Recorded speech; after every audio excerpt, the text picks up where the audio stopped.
Salut les Anacalypsiens, bienvenue dans cette nouvelle vidéo d'Anacalypsie. Donc me voilà pour la vidéo Savage de aespa, donc leur nouvelle MV, accompagnée de leur tout premier album que j'ai commandé, je vous avoue.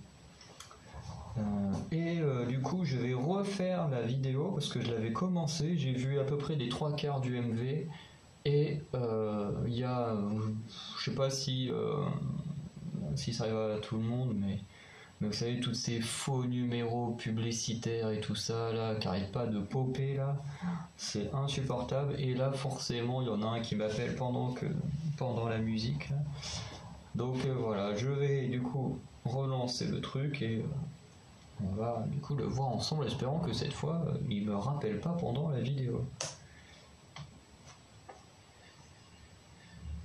Donc Karina avec enfin c'était Ning Ning. Ils sont tous accompagnés du Black Mamba. Il faut croire que l'ère Black Mamba est toujours pas terminée.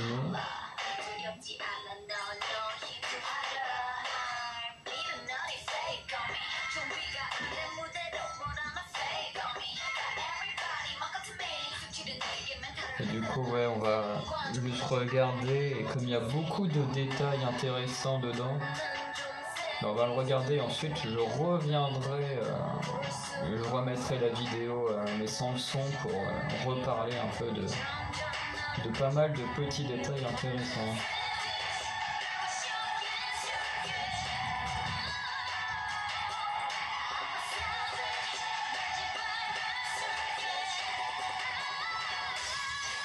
Après en ce qui concerne les outfits, ils sont vraiment pas mal. Et après, de toute façon, c'est ceux qu'on a vus dans les teasers. Donc, à part les tenues blanches, enfin, du moins, moi, j'ai vu des photos sortir de film, mais j'avais pas vu dans le teaser que j'ai vu en tout cas. J'ai vu ces tenues-là, mais les tenues roses.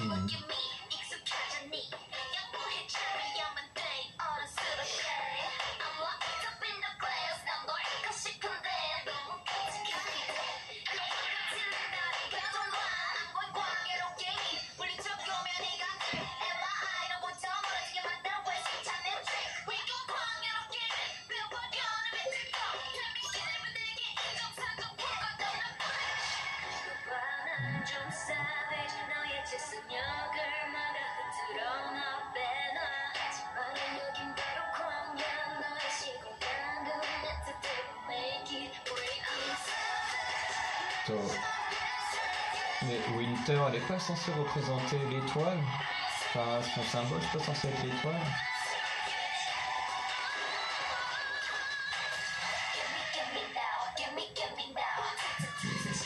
Tout travail de caméra est vachement cool.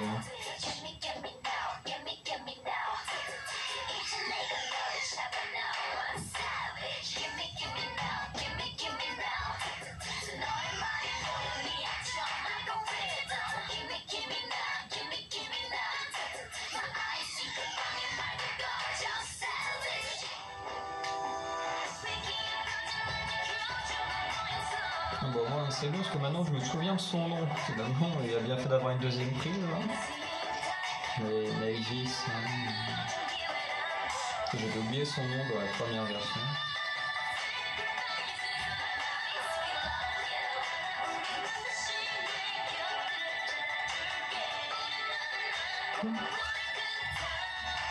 Donc le papillon de Ning Ning.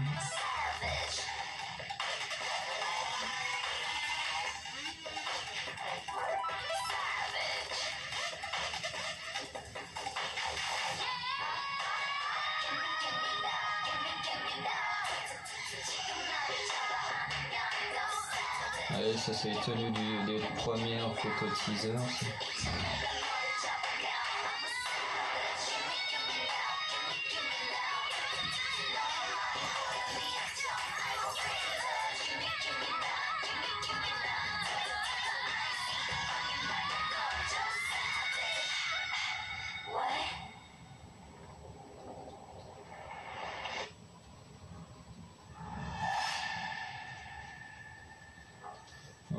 après la fin, on se retape le truc qu'il y avait déjà dans...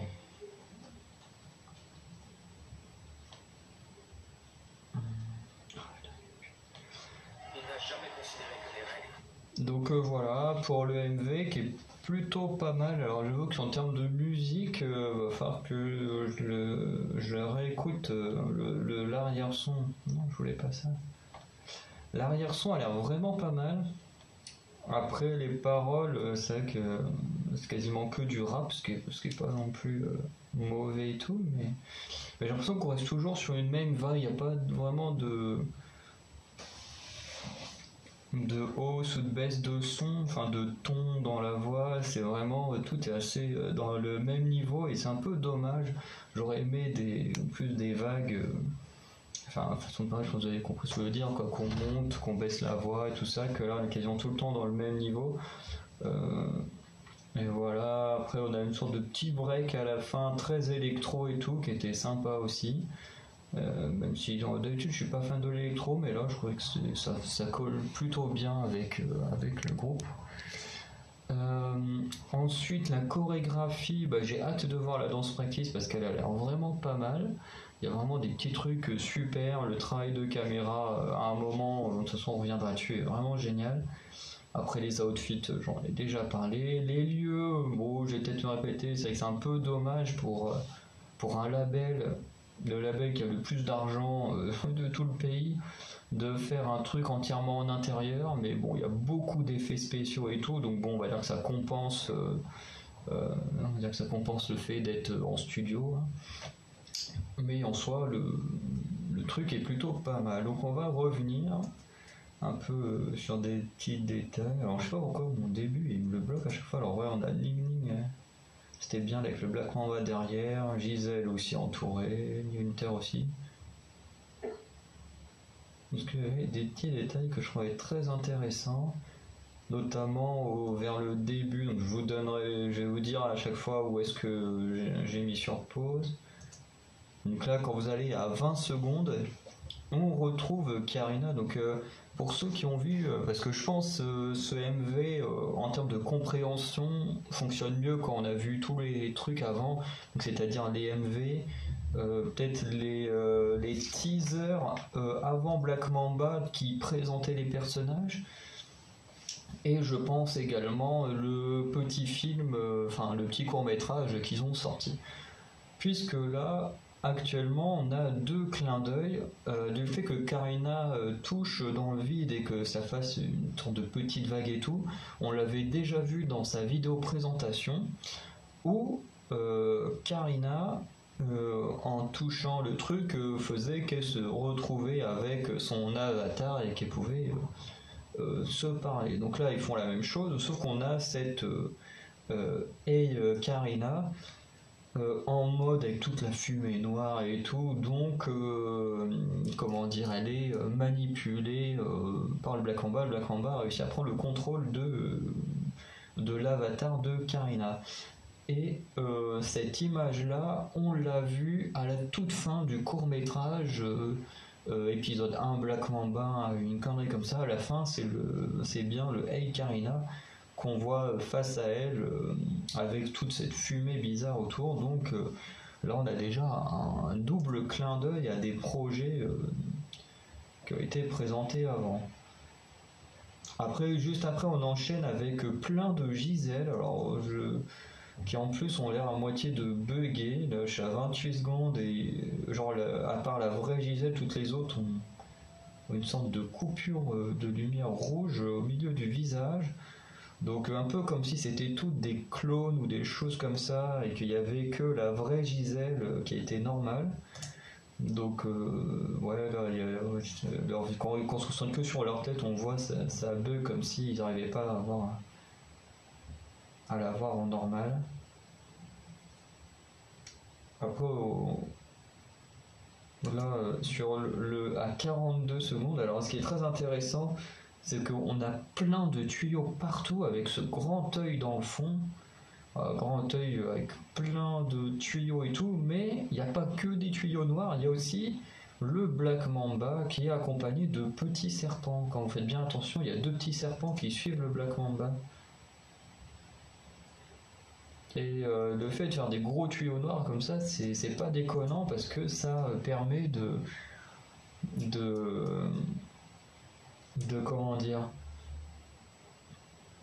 Merde, qu'est-ce que je suis en train de dire? Oui, ça permet de confondre le serpent et les tuyaux. Ensuite, à 47 secondes, on voit Ning Ning avec plein de émoticônes autour d'elle. Et je me demande s'il n'y a pas une double signification parce que on en a un qui est en colère, il y en a un qui est en train de vomir sur Ning Ning. Enfin, il vomit pas vraiment dessus, mais en gros, il vomit dans sa direction. T'en as un qui a le pouce pointé vers le bas, il y en a un d'une sorte de démon, t'en as un qui est tout ouvert là, comme sûrement les trucs où ils sont malades. T'en as un là qui souffle, t'en as un qui est carrément en train d'insulter Ning Ning. Donc est-ce que c'est vraiment à la fois le Black Mamba, parce qu'on voit qu'il y a l'émoticône du serpent, donc qui peut rappeler Black Mamba, qui mettent plein de haine, de dégoût sur Ning Ning, ou est-ce que SM ne fait pas une référence cachée à tous les haters, donc sont très majoritairement des Blinks toxiques, mais est-ce que la SM, par ce plan, ne fait pas un gros doigt d'honneur à tous ces Blinks qui n'arrêtent pas d'attaquer le groupe? Voilà. Parce que là, les émoticônes, il n'y en a aucun de joyeux, en plus il y a carrément le Black Mamba. Donc voilà, je me demande si c'est pas justement un petit fuck qu'ils font aux haters.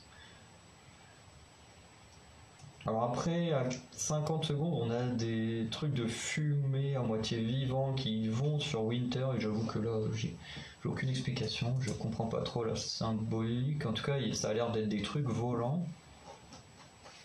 Ensuite, on a toujours le truc qui vomit sur les lignes. Ensuite, on arrive sur le refrain.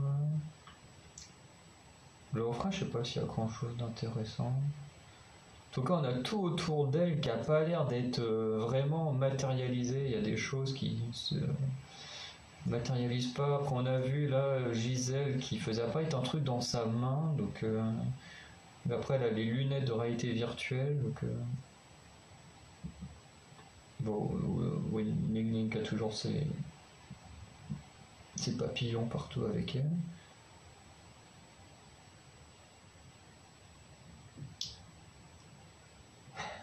Ouais, là, dans les 1 minute 40, on retrouve à nouveau Ning Ning à moitié dans le jeu vidéo qui tue plein de serpents.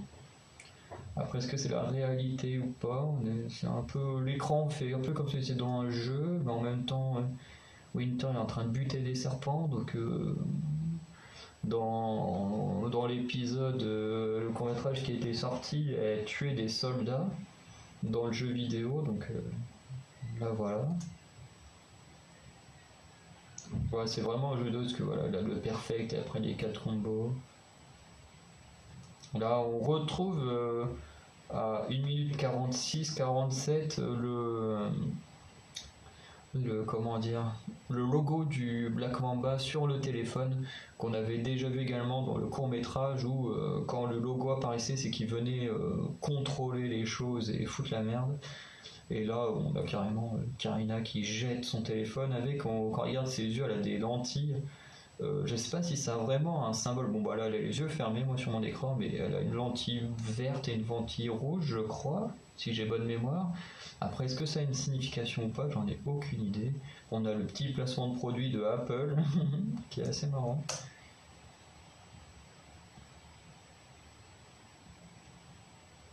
Ning Ning, bon bah elle est à 1,53 et voir, il y a plein de papillons mais de formes différentes avec Ning Ning qui en choisit un.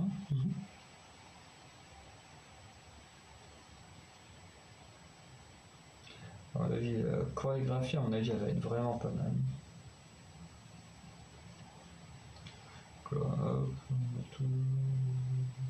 Alors, ouais, j'aurais peut-être dû en parler. Ouais, c'est ça, une lentille rouge et une lentille bleue. Elle est assez bizarre, ses yeux. Je sais pas trop si ça a une signification dans l'histoire, son truc. Enfin, ça a forcément une signification, mais je veux dire, je ne la connais pas. Alors, à 2 minutes 21, C'est ça, ouais, 2021. On a un plan qui est juste fou parce qu'on a Winter qui tire une balle et on a Karina qui arrive et puis qui fout une tape dedans et on verra que ça détruit clairement un serpent. Et vraiment la scène elle est juste magnifique.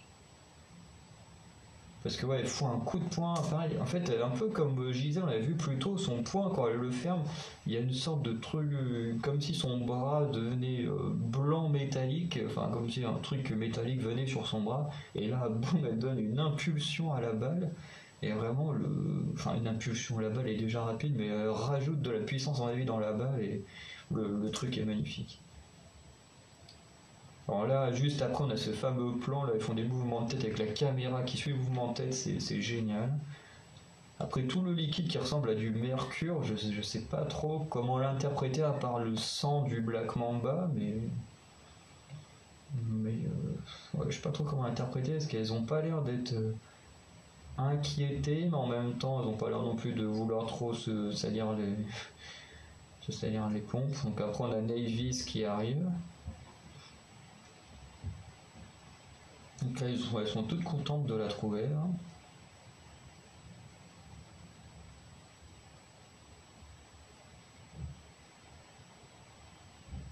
Okay, et là, à 3 minutes 09, on trouve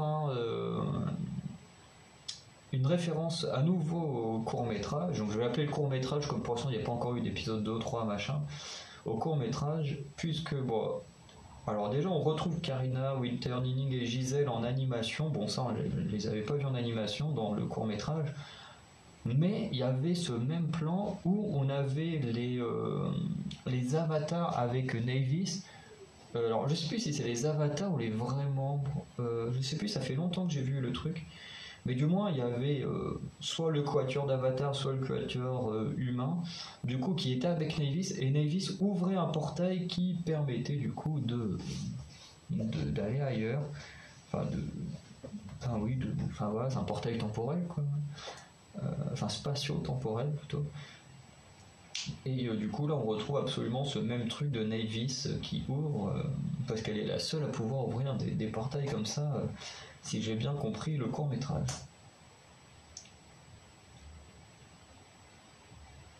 Et du coup, on retrouve les 4 membres guidés par le papillon, comme à chaque fois. Alors par contre, la tenue de Karina, ça fait très cowboy, enfin style cowboy avec les franges et tout. Alors on a vu l'œil, avec les veines qui apparaissent et tout là, comme s'il se concentrait. Puis bon, bah Winter va clairement lui mettre une balle dans pas longtemps.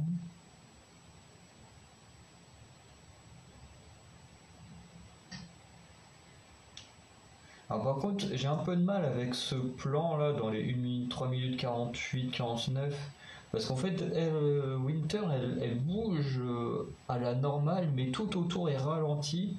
Un peu comme à la fin de Icy où les membres dansent normalement et que les feuilles descendent un peu au ralenti par terre. J'ai un peu de mal avec ces plans-là, donc je les trouve très beaux, mais en même temps, bah, c'est pas très logique, quoi. Donc voilà, la Ning Ning qui chante sous les débris. Par contre, le regard de Winter, là, quand il vérifie que le truc est vraiment mort. Puis après, là, on a une énorme vague de sang de mercure ou je sais pas quoi qui leur tombe dessus. Je sais pas trop ce que c'est. Et voilà, du coup, pour ce MV qui voilà, était vraiment pas mal. Et ouais, en fait, je viens juste de me rendre compte qu'en fait, leur logo bizarre, en fait, si on regarde bien, c'est écrit Savage.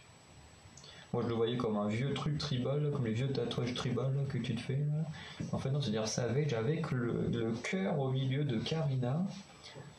Et si vous remarquez, on n'a pas vu, du moins j'ai l'impression qu'on n'a pas vu le symbole de Ni... Non, c'est Ning Ning, on l'a même vu plusieurs fois. J'ai l'impression qu'on n'a pas vu le symbole de Winter. Celui de Karina, on l'a pas vu, sauf si le V, là, de la forme qu'il est, on peut l'interpréter comme un cœur, mais sinon, bah voilà, c'est juste un V. Et par contre, un truc qui m'a choqué, dont j'ai parlé pendant l'écoute du MV, c'est qu'à un moment, on a un plan sur Winter, je vais essayer de le retrouver. parce que il me paraît pas logique comme plan. Alors il faut Winter. Alors vous pouvez le voir à peu près là, à 1 minute 43. Allez-y, quand elle baisse un peu le flingue, vous allez voir que Winter elle a un collier avec une lune, enfin une demi-lune. Et si j'ai bonne mémoire, la demi-lune c'est le symbole de Gisèle et pas le symbole. Bon, quoique. Est-ce qu'on peut vraiment compter les étoiles du Perfect comme le symbole de Winter? Mais bon, enfin bref. On a quand même cette lune.